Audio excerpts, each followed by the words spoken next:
Assalamualaikum warahmatullahi wabarakatuh. Innal hamdalillah nahmaduhu wa nasta'inuhu wa nastaghfiruhu wa na'udzu billahi min shururi anfusina wa min sayyiati a'malina. May yahdihillahu fala mudilla lahu wa may yudlil fala hadiya lahu. Asyhadu an la ilaha illallah wahdahu la syarika lahu wa asyhadu anna Muhammadan abduhu wa rasuluh. Allahumma salli wa sallim wa barik ala Muhammad wa ala alihi wa ashabihi ajma'in. Jemaah salat subuh yang dirahmati oleh Allah Subhanahu wa taala. Semoga salat subuh kita hari ini menjadi salat subuh yang sempurna dan terbaik di hadapan Allah Subhanahu wa taala. Salam keriring salawat kepada Rasulullah Muhammad sallallahu alaihi wasallam atas segala perjuangan dakwahnya sehingga hari ini kita semua dalam keadaan muslim. Kita tidak menatap wajah Rasulullah, tidak mendengar kata-kata langsung dari Rasulullah, tidak duduk dengan Rasulullah, tapi warisannya Rasulullah SAW membuat kita mampu bertahan, berbondong-bondong, berduyung-duyung duduk di majelis ini. Semoga rahmat, ridha dan petunjuk Allah selalu bersama kita sehingga selalu setia istiqomah membangun bangsa, menjaga, merawat dan membina umat ini sehingga Indonesia kelak nanti menjadi umat yang tangguh serta kita bersatu untuk membangun bangsa dengan Islam yang baik dan benar. Saya tidak berpanjang kalam, saya hanya cerita saja yang membahas nanti guru-guru saya. Pada tahun 82 saya pernah menyamar jadi orang Kristen di sebuah gerakan mahasiswa Kristen di Universitas Satya Wacana Salatiga. Nama yang waktu itu saya pakai untuk mendaftar itu adalah Leo. Marga Garamatan gak dipakai. Hari pertama ketika kami masuk di acara gerakan mahasiswa Kristen waktu itu, seluruh laki-laki duduk berdampingan dengan perempuan. Saya kebetulan waktu itu masuk dari Makassar. Perempuan yang mendampingi saya waktu itu adalah Esther Pulungan, orang Toraja. Dia kira Leo ini juga orang Irian asli Kristen. Hebatnya waktu itu Adrianus Moi mengatakan bahwa kabinet yang akan mendampingi Soeharto adalah seluruh kabinet yang harus beragama Kristen. Kenapa demikian? Agar gerakan kristenisasi di Republik ini berjalan mulus, karena seluruh struktur ekonomi dan perekonomian termasuk keuangannya diambil untuk kepentingan gerakan kristenisasi. Itu pernyataan dari Adrianus Moi. Esok harinya seorang pendeta dari Ambon masuk yang namanya Palupesi. Dia mengatakan bahwa tugas laki-laki Kristen wajib pacaran dengan wanita muslim dan wajib zina. Honornya 550.000 dan kita berusaha mengambil itu dari IGGI waktu itu. Setiap wanita Kristen wajib pacaran dengan laki-laki muslim dan wajib zina. Tidak lama lagi LB Murdani waktu itu masuk dan dia menyampaikan, kita harus bekerja untuk bangsa ini agar suatu saat nanti kita akan menguasai republik ini. Saya akan bekerja dari tentara supaya suatu saat nanti penerimaan tentara kita perbanyak tentara bukan Islam, agar kita akan menguasai peperangan nanti. Belum lagi J.B. Sumartin dan lain-lain sebagainya. Sangat banyak.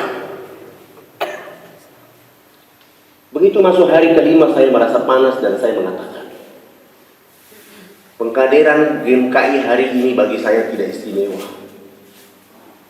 Karena kita telah melukai orang Islam yang sedang menghadirkan kita di Republik ini. Pertanyaannya, umat Islam hari ini justru bergandengan tangan dengan Yahudi dan Nasrani untuk merusak, bahkan menghancurkan Islam dari dalam. Hal ini yang perlu kita luruskan. Kita tidak boleh menjadi orang menyesal. Orang Islam tidak boleh menjadi orang yang menyesal. Tapi posisi hari ini kita umat Islam pada posisi orang menyesal.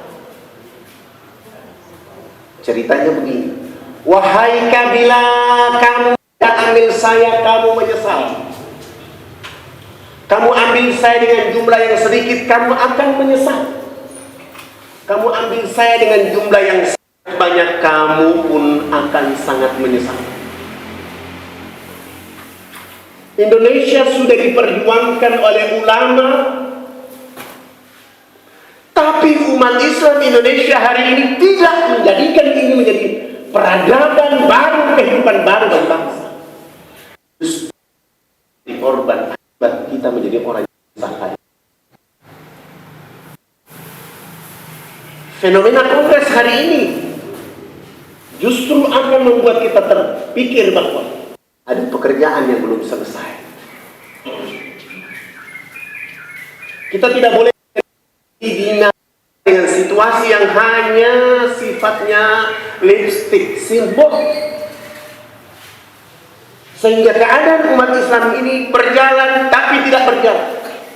Bergerak. Ada tapi tidak ada. Mayoritas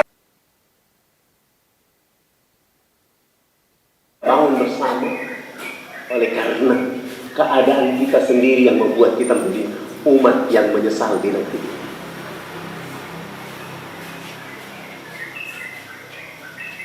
Ketika saya mengikuti gerakan itu selesai dan saya pulang, saya bilang tidak bisa. Ini ada satu jalan keluar untuk menyelesaikannya. Saya tidak bicara kepada umat Islam di kawasan tengah dan barat Indonesia. Saya mulai berkibar. Ketika pertama saya ditahan untuk masuk penjara 3 bulan gara-gara pendetanya masuk Islam. Islam ribut dan saya bilang tidak boleh. Biarkan saya 3 bulan itu berada di penjara karena di tempat itu saya makin dekat dengan Allah.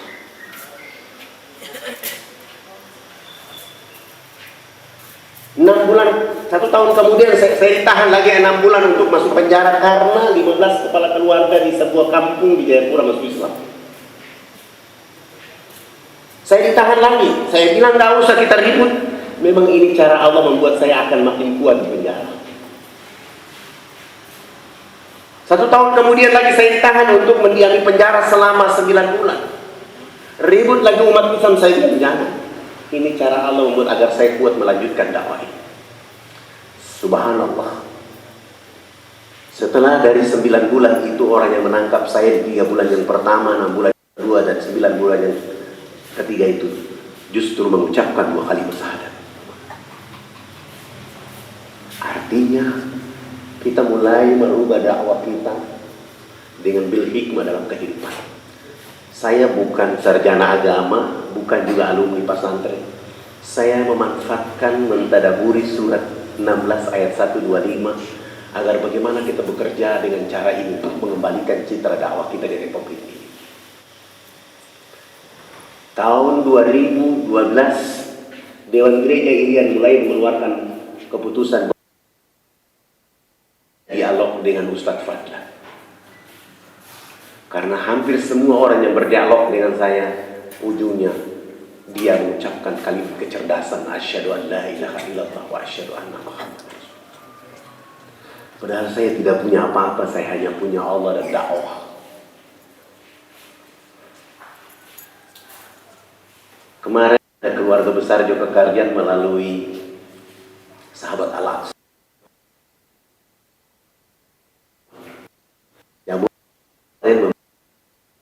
Karena mereka berharap bulan Desember itu hari Natal dan Tahun Baru itu ramai, ternyata sepi. Saya buat acara, bukan seluruh anak muda dai untuk berkumpul membahas strategi. Dengan satu impian bulan Maret ini kita bangun sebuah masjid di Jayapura yang saya beri namanya Masjid Yesus bin Maryam. Kenapa saya kasih nama itu? Tujuan saya ingin saya sampaikan kepada seluruh orang Kristen bahwa Yesus itu manusia biasa. Dia bukan Tuhan. Sebagaimana di dalam Bible mereka menyebutkan, aku melakukan kehendak Bapakku di surga, Tuhanku dan Tuhanmu Esa. Saya bilang kepada umat Islam, kita ingin dakwai mereka dengan surat Al-Ikhlas, Qul huwallahu ahad, Allahus samad, lam yalid wa lam yulad wa lam yakul lahu kufuwan ahad. Agar mereka tahu bahwa kita sedang bermain cantik dengan dakwah ini, sehingga cepat atau lambat negeri yang hari ini diributi oleh Yahudi pelan-pelan kita ambil menjadi markas Islam untuk Indonesia yang kita cintai. Wabillahi taufiq wal hidayah. Wassalamualaikum warahmatullahi wabarakatuh.